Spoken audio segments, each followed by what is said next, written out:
Hello everyone! In this video, I'll show you how to fix sponsor request limit reach on Cash App. First, open Cash App and tap your account icon in the top right corner.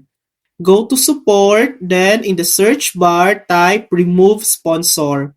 Here's what needs to happen.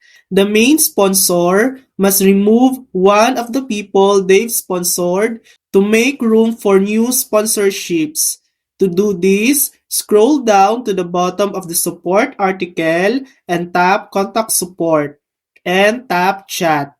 In the chat, type a message like, "I'd like to cancel sponsorship for hashtag name." Once the request is submitted and processed, the sponsor limit will be cleared and you can send new requests. And that's it. That's how to fix the sponsor request limit on Cash App. Thanks for watching. If this video helped you, please like and subscribe for more helpful tutorials.